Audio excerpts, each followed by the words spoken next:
Tayyib, walhamdulillah kita dapat melanjutkan pelajaran kita di dalam mempelajari dasar-dasar bahasa Arab. Dan kita pada pertemuan kali ini insyaallah akan membahas tentang taqsimul fi'li bin nadhari ila fa'ilihi. Yang dimaksud adalah pembagian fi'il ditinjau dari pelakunya. Baik, fi'il ditinjau dari pelakunya dia dibagi menjadi dua. Di sana ada yang kita kenal dengan al-fi'lu al-ma'lumu, fi'il ma'lum. Kemudian ada pula yang dikenal dengan al-fi'lu al-majhulu atau fi'il majhul.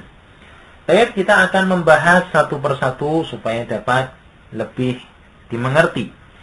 Baik, yang pertama kita akan membahas tentang fi'il ma'lum. Apa itu fi'il ma'lum? Di sini disebutkan fi'il ma'lum adalah fi'il yang disebutkan pelakunya. Jadi dalam suatu kata kita akan mendapatkan dalam suatu fi'il ma'lum dia ada pelakunya karena memang disebutkan pelakunya. Dalam bahasa kita fi'il ma'lum sering kita katakan sebagai kata kerja aktif. Namanya kata kerja aktif berarti dia membutuhkan adanya pelaku.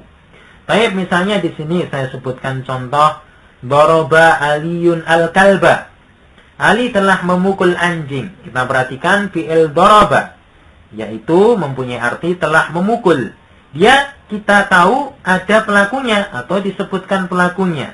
Siapa yang telah memukul? Ali.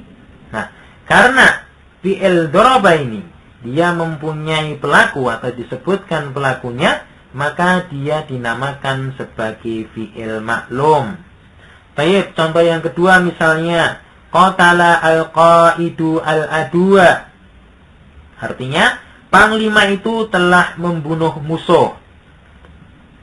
Kita perhatikan pula di sini pada fi'il qatala dia mengandung fa'il dan dia disebutkan fa'ilnya. Kita perhatikan siapa fa'ilnya, yaitu al-qaidu, panglima itu, sehingga fi'il qatala dinamakan sebagai fi'il maklum. Tayyib, contoh yang lain misalnya ta'allama Hasanun ilman nahwi. Hasan telah belajar ilmu nahwu. Demikian pula kita perhatikan di sana disebutkan pelakunya. Siapa pelakunya? Yaitu Hasan. Tayyib, ketiga contoh tadi merupakan contoh dari fi'il maklum yang berupa fi'il madhi. Kita telah belajar fi'il madhi ya. Ada fi'il madhi, ada fi'il mudhari, ada fi'il amr.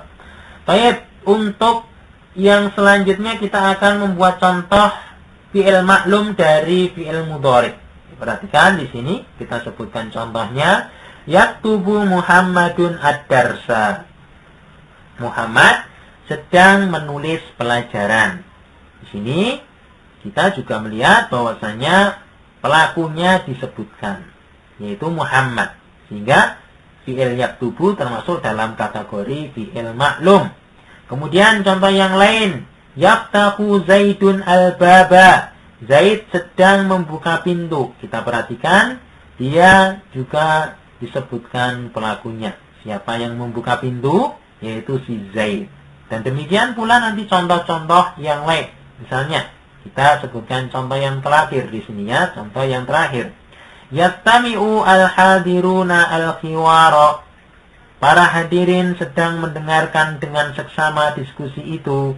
Kita perhatikan, fi'il yastami'u dia adalah dikategorikan sebagai fi'il maklum. Kenapa demikian? Karena kita tahu siapa pelakunya, yaitu al-hadirun. Dia disebutkan dalam kalimat tersebut, yaitu pelakunya al-hadirun, para hadirin.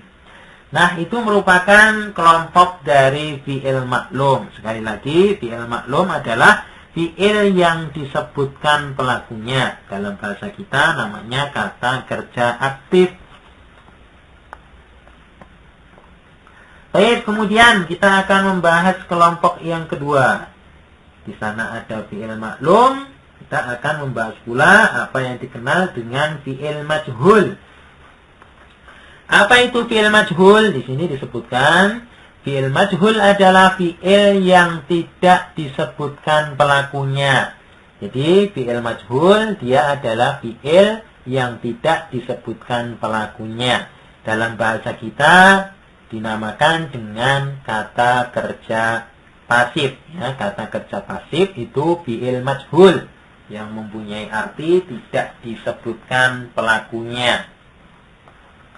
Baik, misalnya kita sebutkan contoh duriba al-kalbu. Ya, kita modifikasi dari contoh yang di awal pada fi'il maklum. Tatkala ali dihapus, ya, kalimatnya menjadi duriba al-kalbu.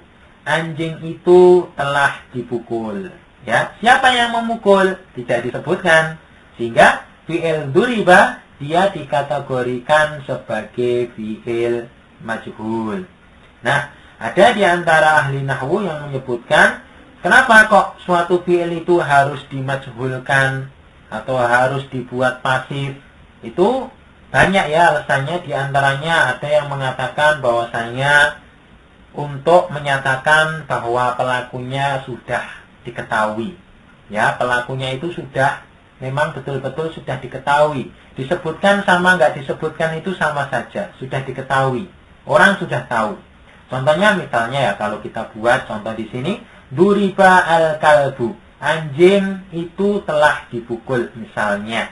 Jadi, semua orang sudah tahu misalnya ada anjing yang dia mengerang-erang kesakitan misalnya. Maka semua orang tahu bahwasanya si Ali itu sukanya atau hobinya mukul anjing. Maka tahu disembunyikan. Ya, duriba al-kalbu. Berarti tadi si Ali, orang sudah tahu kalau si Ali itu yang memukul anjing tersebut. Ini alasan yang pertama. Alasan yang kedua ada lagi yang menyatakan bahwasanya alasannya itu karena apabila pelakunya ditampakkan, ini dikhawatirkan pelakunya ada apa-apa. Jadi nanti dikhawatirkan terhadap pelakunya. Misalnya kita sebutkan di sini contohnya sama ya, duriba al-kalbu, anjing itu telah dipukul. Yang mukul siapa? Sebetulnya yang mukul si Ali, akan tetapi Ali disembunyikan. Kenapa? Ya, supaya Ali ini selamat ya, karena si pemilik anjing orangnya misalnya galak, atau si pemilik anjing orangnya misalnya ya suka memukul. Nanti kalau misalnya tahu si pemilik anjing bahwasanya yang memukul adalah Ali, maka nanti Ali ikut-ikutan dipukul. Ini alasannya demikian, yaitu karena dikhawatirkan bagi pelakunya. Itu diantara yang disebutkan kenapa suatu fi'il itu harus dibuat majhulnya. Baik, contoh yang lain misalnya, kutila al-adu, yaitu artinya musuh itu telah dibunuh. Kemudian contoh yang lain, tu'ullima ilmun nahwi. Jadi disebutkan di sini tu'ullima ilmun nahwi.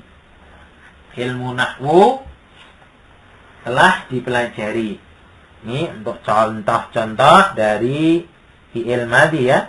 Kemudian kita akan memasuki contoh yang fi'il mudhari misalnya di sini. Yuktabu ad-darsu, pelajaran sedang ditulis.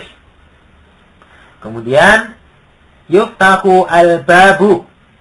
Kemudian contoh yang lain, yustama'u al-khiwaru.